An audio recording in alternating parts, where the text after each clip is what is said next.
The dog ran to someone else first. You watched this.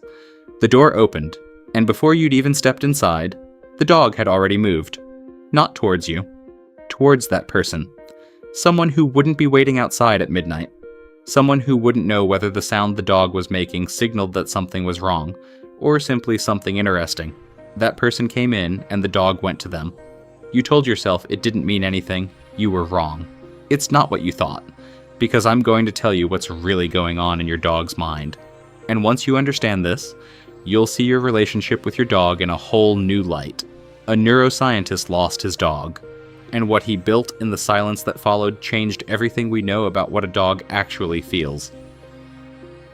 Gregory Burns was not an emotional man.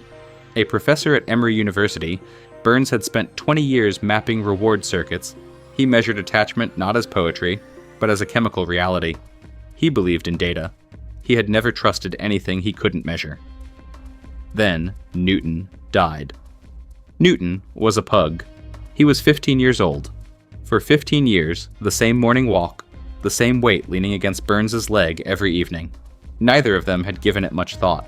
The sort of thing you never think about because it's always there. The finest things are always like that. Ordinary, invisible, until they're gone. Then Newton's spine collapsed. In the silence that followed, in a house that had once been home to a living being, a question rose to the surface. It had been easy to ignore whilst there was still time. Now it was unbearable. Had Newton really chosen him? Burns spent years trying to answer this question. He trained the dogs to lie completely still inside an MRI scanner, not with medication or force, but solely through trust.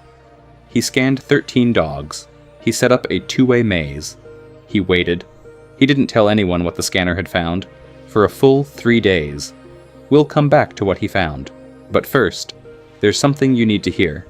You might think your dog keeps a ledger of loyalty. Every meal is recorded. Every walk is noted. Every midnight hour when no one else is awake.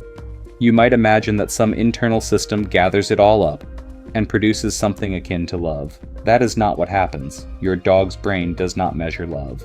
It measures signal clarity. Every day, your dog's nervous system scans every single person in the world. It's not the question, does this person love me? That question doesn't exist in a dog's neural architecture. The question constantly running beneath everything is, can I read this person? Is today's person the same as yesterday's? Someone who sends a consistent signal is recorded with immense power. Safe. For a dog, safe is not a passive feeling. It is a license. A license to stop scanning the room, to stop being on high alert, and to direct everything towards the things that make the dog's life worth living. A calm stranger who forgets the water bowl every day can still be the dog's anchor, provided their energy never changes. Someone who is infinitely devoted, but whose mood changes every morning, is not recorded as love. It is recorded as noise. Expensive, exhausting, indecipherable noise. If you find this unfair, things in the first 6 months are even worse. During your dog's first 6 months, whilst its brain was building its entire social architecture from scratch, there was a critical window. During this window, your dog's nervous system was, for the very first time, deciding what safety felt like, which face belonged to it, which frequency signified home. If someone else was holding that signal at that time, it wasn't stored as a memory. It became a template, the original frequency. The reference point against which every subsequent relationship was silently measured. That person was almost certainly not you. Whilst your dog's nervous system was determining what safety was, and whose presence produced it, the lead was in someone else's hand, and your dog's brain encoded them first. This isn't the end of the story, because there is a room in Vienna. The researchers took the dogs into a room they had never seen before and gave them a simple puzzle to solve. Then they changed just one variable, the person sitting quietly in the corner. When the dog's owner was sitting there, without helping, without speaking, without doing anything visible, the dogs worked for longer. They tried harder. They remained curious far beyond the point where all other conditions would have led them to give up. When the owner left and a friendly stranger sat in the same chair, the dogs slowed down. They even stopped, not because the stranger frightened them, because that presence failed to do the one thing the owner's presence did without any visible effort: lower the alarm. The researchers called this the safe base effect. a concept borrowed from infant attachment psychology. A baby cannot explore freely without the figure to whom it is attached. It is not because the parent is visibly doing something, it is simply that their presence subconsciously signals something. The world is safe enough to explore. A dog's favorite person is not necessarily the one who loves them the most. It is the person whose presence makes the world feel navigable. What the researchers did not expect was this: the safe base effect is not permanent. Dogs re-establish their attachments. When a new presence becomes reliably consistent, not in a dramatic way, but simply by being there time and again, the nervous system is updated. One ordinary day at a time, but the Vienna study didn't explain everything.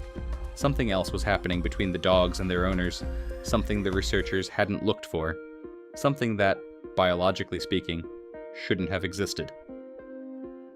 A group of researchers from Azabu University brought dogs and their owners together for 30 minutes. No task, just being there. They measured oxytocin levels in both species before and after. The dogs, who spent these minutes maintaining constant eye contact, showed dramatically high levels of oxytocin. So did the owners. The dog's gaze triggered a hormonal cascade in the human, which in turn triggered the same cascade in the dog, a cycle operating in both directions between the two species. They applied the same protocol to hand-reared wolves.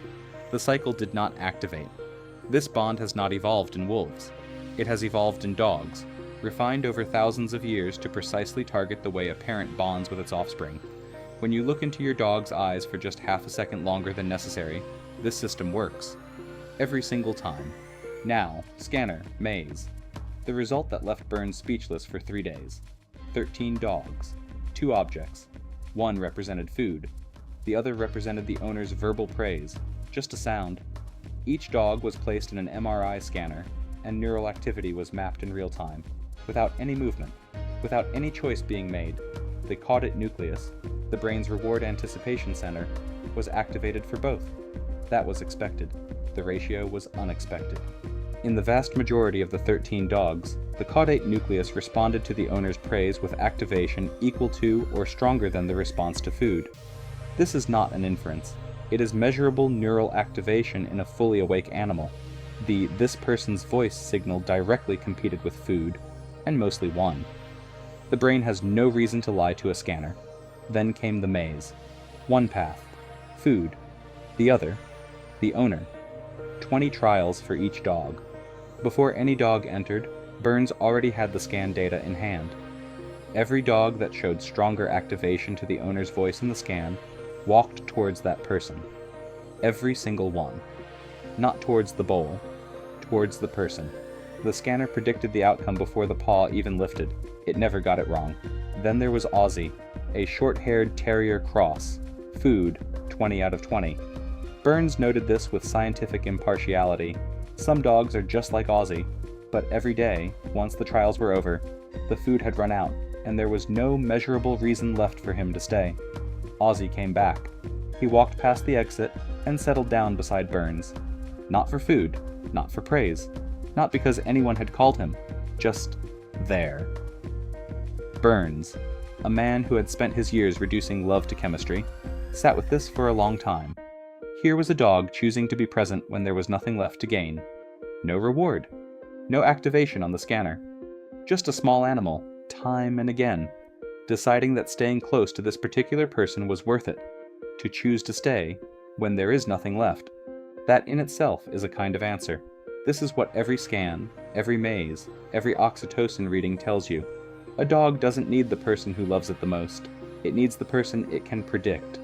The one who comes in the same way every time. The person whose presence costs the nervous system nothing. Because the nervous system already knows what's coming next. Loving more doesn't change a thing.